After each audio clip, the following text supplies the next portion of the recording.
It's Friday morning, and I'm doing a little test, or getting a test started, and then I'm going to go spray some weeds on the edge of the fields a little bit, because there's not very much wind right now, so that means I can get things that I want sprayed without getting stuff on myself. So I was able to find some info online. Basically, the Ag Leader has a cable reference that is mostly to tell you like what cable you need to interconnect different stuff, but it had the pinouts for this 15-pin connector. So basically, I have a couple wires here that I scabbed together last night. Probably risk my electrical engineering cred by how bad these are hacked together. Wires are wrong, don't have the right tools to crimp the pins, don't have a 15-pin back shell, plus these pins are actually for a 9-pin, which has larger diameter pins, so I kind of jammed them in there because I think this is probably mostly junk and I'm never going to use this port for anything other than this test. So it looks like we're hooked up. We've got a USB to serial adapter, and then we've got a terminal program running right now. So this is just, it's called Putty. It's a freeware one, and you can see, hopefully if there's not too much glare and whatever, you can see the NMEA sentences coming in, which is basically how the GPS data comes over the serial connection. So I got the baud rate and everything right, or I know that I have the baud rate right because I'm getting data across here. So I was able to locate, there's a guy up around Cedar Rapids that has done some static accuracy testing on GPS stuff several years ago, I think, or I had seen some stuff online several years ago, but he has some utilities that are available on his website, which is Lefebvre, I'm not sure how it's pronounced, Lefebure. But anyway, we can, well, I have to close Putty first, because it's using the COM port right now. Alright, so we're getting data. We can see it coming in on this screen also. The sun is right in the camera. And then using this capture tab over here, video quality is going to be terrible on this. Okay, so we're going to do GPS 3000 for our file name, and I'm just going to do a minute to start, and then I'm going to kind of see how this looks, and then probably I'll do a couple hours, because that's what I did on the other one yesterday, and see how much it drifts. The performance on the test that I did yesterday seemed not spectacular. The average error, I think it said, was something like 12 feet, which is quite a bit. I'm not sure what we're going to see on this, because I don't think I'm going to have any sort of correction. It's just going to be basically raw GPS, which normally would not be very accurate. So I'm genuinely curious to see what we end up with out of this test.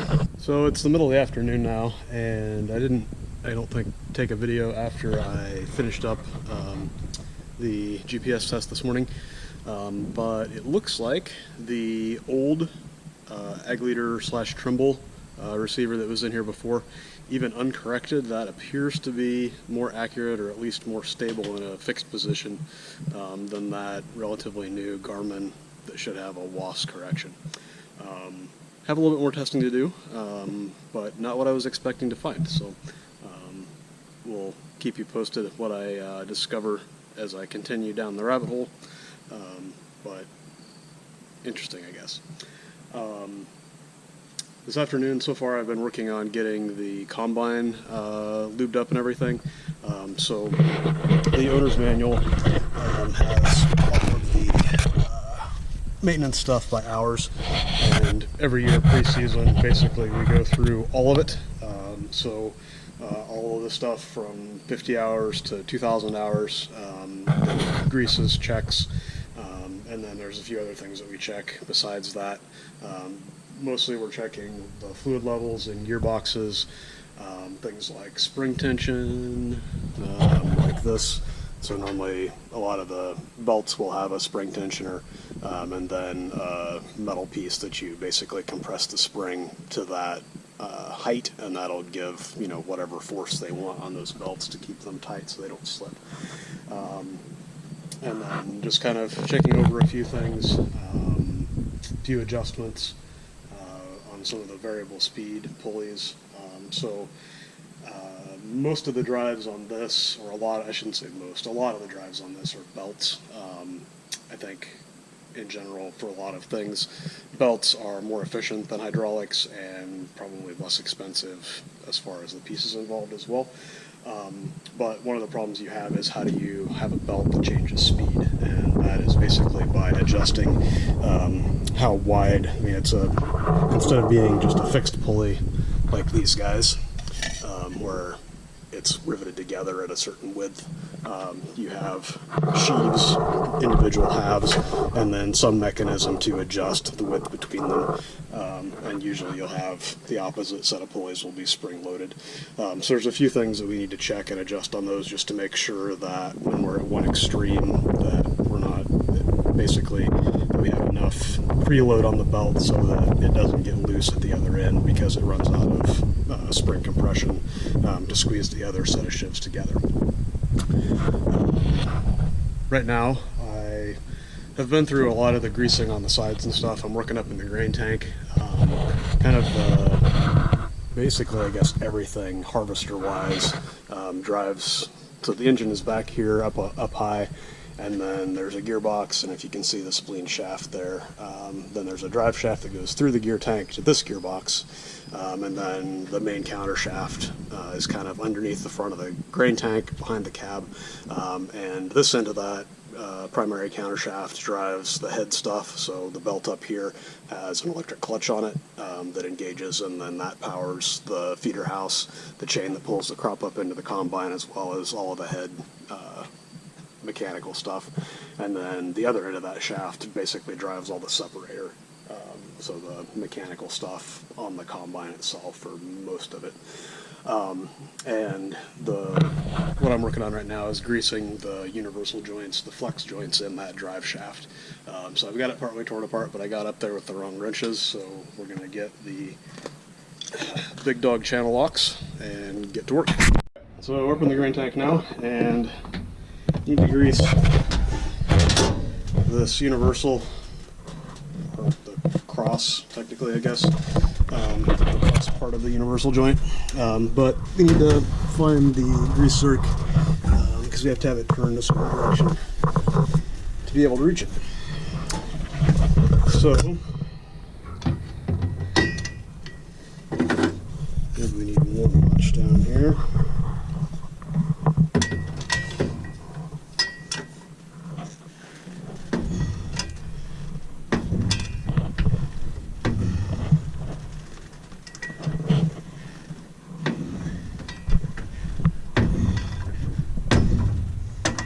Alright, so there's our zerk. It's pretty warm this afternoon, not much air moving up in here. Probably going to go mow here in a little bit, but I was trying to get as much of the grease part of the preseason maintenance done as I could. I doubt if I'll get everything done.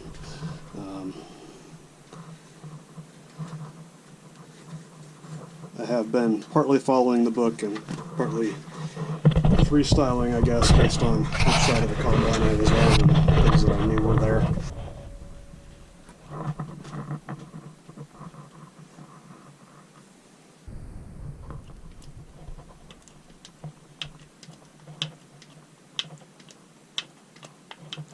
I guess the upshot of it being hot is that the grease flows easily. Alright, so we're getting clean grease out. And then we need to put the cover back, because we obviously don't want a giant hole in the bottom of our grain tank, especially where there's a shaft spinning.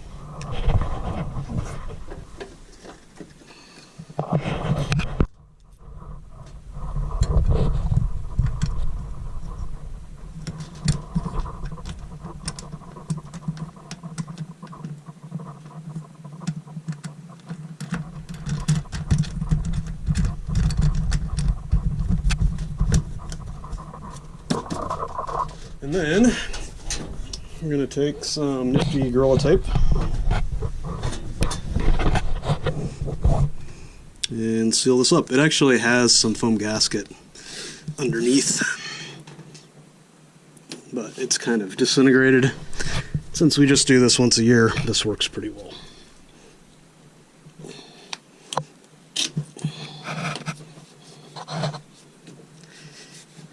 So that'll make sure that no grain gets wedged under there and bends the metal piece up. And also kind of make sure that no broken kernels or any other little stuff gets through either.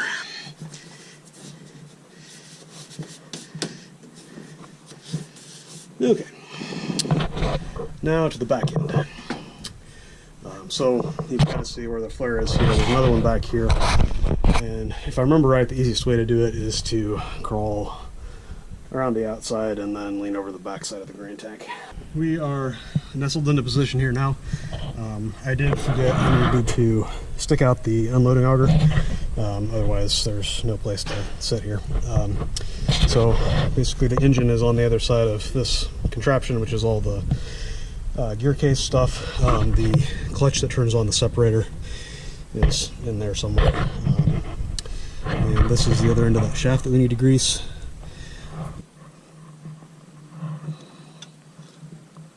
So you can see what's going on. You can use both hands.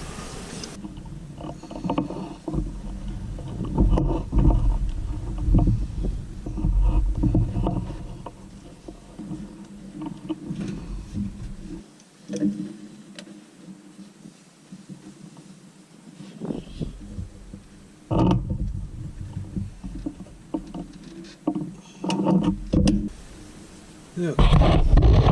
So hopefully have the greaser where I can get on it through this hole. Got that greased up and taped back up. While I'm up here, the other one I need to do is inside here. Basically, you have a vertical auger and then the horizontal one that goes out to load a truck or wagon or a grain car or whatever. And there's a set of bevel gears in there, so we need to put some grease in here to get them lubed up.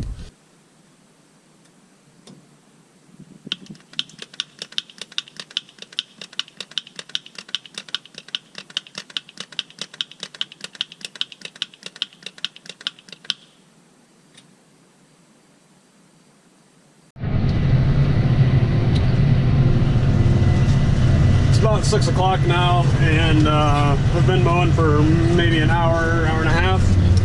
We're mostly just kind of trying to knock down some of these weeds here in the waterways. This was all mowed for hay about a month and a half ago, somewhere in that range probably. So it's been cut, and there's not a lot of grass here, but we've got whatever this stuff is. I thought it was artichokes at one point, but I thought we decided maybe it wasn't. So anyway, some sort of broadleaf that is fairly aggressive in its growth, it seems, and just trying to knock some of that down to hopefully try to get the grass to choke it out a little bit maybe. It seems like the mower is getting noisier in the gearbox again, and I'm probably going to stop here sometime, maybe after I finish this little patch, and assess that. I mean, it hasn't been making like bad noises yet, but a little suspicious since we had problems with it last year. Hopefully it's all good.